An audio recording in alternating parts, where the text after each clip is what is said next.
यह कहानी एक आदमी की है जो 108 दिनों से मंगल ग्रह पर फंसा हुआ है और अब उसे एहसास होता है कि मानवता उसे भूल चुकी है।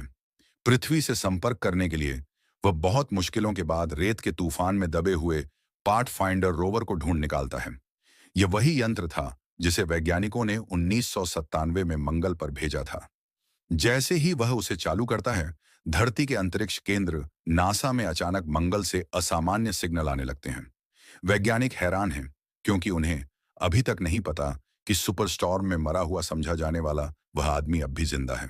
धीरे धीरे वे कैमरे को नियंत्रित करते हैं और देखते हैं कि उस आदमी ने मंगल की सतह पर एक लिखे हुए बोर्ड को खड़ा किया है। उस पर लिखा होता है, मैं जिंदा हूं। यह देखकर पूरा अंतरिक्ष केंद्र स्तब्ध रह जाता है। फिर वे हेक्साडेसिमल का उपयोग करके आपस में संवाद करने लगते हैं। लेकिन आदमी को जल्द ही पता चलता है कि उसे अगले 4 साल मंगल पर ही रहना होगा, क्योंकि अगला मिशन तभी पहुंचेगा। इस बीच नासा उसकी मदद के लिए सप्लाई भेजने वाला रॉकेट बनाता है, जिसे तैयार होने में 1 साल लगेगा। सौभाग्य से वह आदमी अपने प्रयोगों से मंगल की मिट्टी पर आलू उगाने में सफल हो जाता है, जिससे उसका कुछ समय तक गुजारा हो जाता है। पर अचानक प्रेशर लीक होने से जोरदार विस्फोट होता है। वह गंभीर रूप से घायल हो जाता है और उसके सारे पौधे नष्ट हो जाते हैं। इस खबर के बाद नासा जल्दबाजी में एक नया रॉकेट भेजता है, पर बिना परीक्षण के उड़ान भरने के कारण वह हवा में ही फट जाता है। अब अगर वे नया रॉकेट बनाएंगे तो आदमी भूख से मर जाएगा। इसी बीच मिशन डायरेक्टर गुप्त रूप से उस अंतरिक्ष दल से संपर्क करता है जो मंगल से लौट रहा था। उन्हें बताता है कि उनका साथी अब भी जिंदा है। यह सुनकर टीम के कप्तान और सदस्य आदेशों की अवहेलना करते हैं और मंगल लौटने का फैसला करते हैं।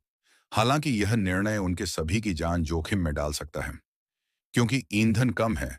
जहाज मंगल की कक्षा में प्रवेश नहीं कर सकता, इसलिए आदमी को खुद अपने मंगल लैंडर को हल्का कर उड़ान भरनी पड़ती है ताकि वह कक्षा में जहाज तक पहुंच सके।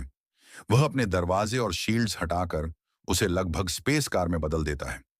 जोखिम बहुत बड़ा है। तेज गति और कम ऑक्सीजन के कारण वह उड़ते ही बेहोश हो जाता है। दूसरी तरफ कप्तान उसे रेडियो पर बुला रहा है, लेकिन कोई जवाब नहीं मिलता।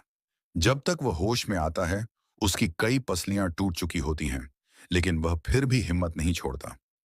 स्पेसक्राफ्ट की गति बहुत तेज है, 42 मीटर प्रति सेकंड।